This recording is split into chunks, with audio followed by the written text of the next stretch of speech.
धोखेबाज इश्क। यह स्टोरी आयुष्मान की है जिसका प्यार में दिल टूटा है। जब आयुष्मान 12th में था और पार्ट टाइम जॉब करता था, आयुष्मान के ऑफिस के ठीक सामने एक आंटी का पेन गेस्ट था जहाँ पर कोई 4-5 लड़कियाँ रहती थी। वहाँ की सभी लड़कियाँ आयुष्मान को भैया कहकर बुलाती थी। एक दिन उस घर में एक लड़की रहने आई जिसका नाम स्नेहा था। वह पास के एक जिले की रहने वाली थी और वहाँ पीसीएस की कोचिंग करने आई थी। जिस दिन आयुष्मान ने उसे पहली बार देखा था तो बस आयुष्मान के दिल से आवाज़ आई कि यार इस लड़की से प्यार हुआ तो इससे ही शादी करूँगा, चाहे जो हो जाए। धीरे धीरे वह आयुष्मान की फ्रेंड बन गई और आयुष्मान से बात करने लगी। यह बातें उसकी फ्रेंड को मालूम लगी कि वह किसी को पसंद करती है, लेकिन आयुष्मान के बारे में कोई जान नहीं पाया।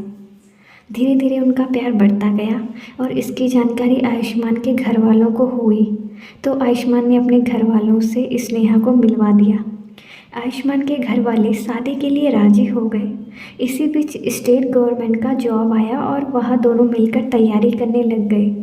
लेकिन आयुष्मान कहता था कि मुझे पढ़ाई करने का मन नहीं कर रहा है और स्नेहा का सिलेक्शन शिक्षाकर्मी में हो गया, पर आयुष्मान अपने एग्ज़ाम में फेल हो गया जिसका उसे दुख हुआ। पर आयुष्मान स्नेहा के लिए खुश था कि उसका सिलेक्शन हो गया है। 3 महीने बाद जब स्नेहा की जॉब की बात आई तो स्नेहा की पास के गांव में ड्यूटी लगी। स्नेहा की जॉब करते करते ही मानो धीरे धीरे उनकी रिलेशनशिप में कमजोरी आने लगी।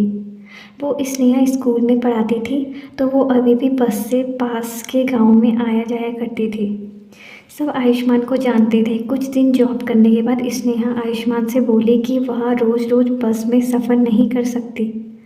उसने स्कूल के पास में ही एक घर रेंट पर देखा है, वो वहीं रहने जा रही है।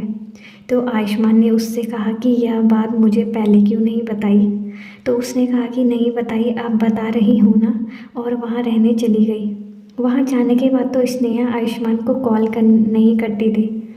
वह अगर करती तो 1-2 दिन की बात करती थी। जब कभी आयुष्मान कॉल करके पूछता तो वह बहाना बना देती कि कोई आ रहा है या मकान मालिक है, कुछ भी कह देती। इस बीच में आयुष्मान के मामा जी की शादी हुई तो उसे बुलाया गया।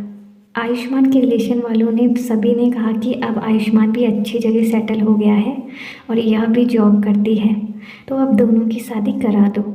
शादी का नाम सुनते ही स्नेहा ने कहा कि मैं अभी शादी नहीं करना चाहती। तो आयुष्मान ने कहा कि अगले साल कर लेंगे।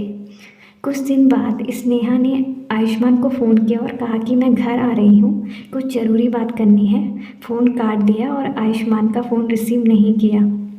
जब वह घर आई तो आयुष्मान के रूम में बुलाकर कहा कि आज के बाद आयुष्मान उसे कॉल नहीं करे और मुझे भूल जाए।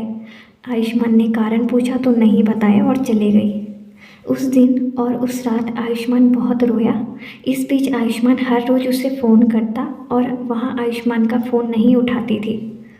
एक दिन आयुष्मान के दोस्तों ने बताया कि स्नेहा किसी लड़की के साथ मूवी देखने आई है, तो आयुष्मान वहाँ पहुँचा और उससे कारण जानने चाहा तो उस लड़के ने मना किया बताने के लिए। तो आयुष्मान और उसके दोस्तों ने उस लड़के को वहीं पर पिटाई कर दी और स्नेहा से पूछा तो उसने फिर भी कुछ नहीं बताया और आयुष्मान को फैमिली की कसम देकर उससे दूर रहने को कहा और आयुष्मान की फैमिली में बता दिया। तो मजबूरी में आयुष्मान को उसे छोड़ना पड़ा। लेकिन आयुष्मान ने उस लड़के को वार्निंग दिया, आज के बाद अगर तू मुझे स्नेहा के आसपास दिखा तो इससे बुरा हाल करूँगा। इधर एक दिन आयुष्मान ने अपने दोस्तों के फ़ोन से स्नेहा को कॉल किया और उसे मिलने के लिए बुलाया।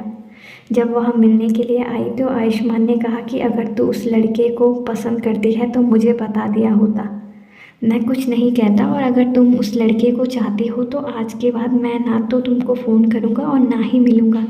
इतना ही कहकर आयुष्मान वहाँ से चला गया और फिर स्नेहा ने क्लियर कर दिया कि वो आयुष्मान उससे दूर रहे और उससे अब किसी और लड़के से प्यार हो गया है।